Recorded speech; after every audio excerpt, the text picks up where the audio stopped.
Kung iniisip mo na meron kang ulcer, ang una mong gawin, pa-check up ka. Kung ang ulcer mo sanhi ng bakterya na tinatawag nating H. pylori bacteria, kailangan mo ng antibiotic at mag-take ka ng medication pampabawas ng stomach acid production, reseta ng doktor mo yon.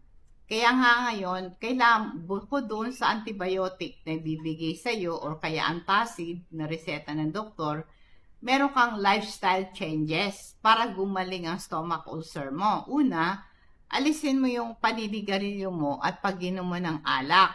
Nakakapagpalala ng iyong ulcer ang pag-inom ng alak at paninigarilyo at kumain ka lang ng konti-konti kahit madalas.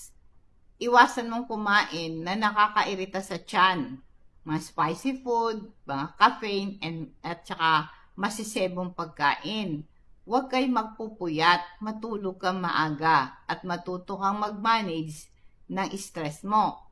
Merong mga antacid na pwedeng mag-neutralize sa stomach acid mo at ma-relieve yung simptoma ng stomach ulcer tulad ng pain and inflammation. Tulad po ng ito po yung rice water.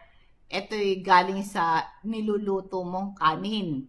Kunin mo yung excess water doon kasi yung tubig, yung ito'y merong starch at merong nutrients sa rice water, nakakatulong sa gumaling ang stomach lining mo.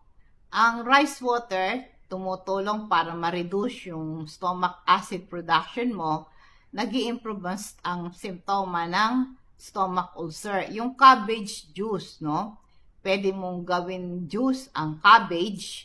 Ito'y tumutulong sa production ng mucus sa stomach para makatulong protektahan ang stomach lining mo. Ang garlic din po, meron siyang antibacterial, anti-inflammatory properties. Nakakagaling ng stomach ulcer. Ang garlic po na fresh, nakakairita ng stomach lining. Ang gawin mo lang, 3 butil ng bawang, huwag mong alisan ng balat. Isangag mo, no? Kung gusto mo, lagyan konting mantika, ganon. At after mga 5 minutes, ay alisin mo siya, kunin mo sa yung 3 butil na to, ay pwede mong, pag kumain ka ng almusal, pwede mo nang isabay. Kumain ka ng saging, pwede mong ngatain yung bawang. Matamis po yung bawang pag ito ay yung isinangag, ganon.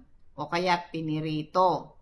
Ang luya, ginger tea, ay meron siyang anti-inflammatory, antioxidant properties, nagpo-protect ng stomach lining, nagpo-promote ng healing. Pwede rin kayo maglagay ng heating pad o hot water bottle, o kaya yung hot water bag na bibili sa butika. Lagyan mo siya ng hot water, pagkatapos iseal mong mabuti, ibalat mo sa tuwalya, yung ilagay mo ipatong mo yan sa tiyan mo. Ang init na yan, nakaka-relax ito ng muscle sa tiyan, nagpo-promote yung blood flow dun sa area para gumaling po yung stomach lining mo. Uminom ka ng 8 to 10 glasses of water sa buong araw kasi ang tubig, free of calories and sugar, hindi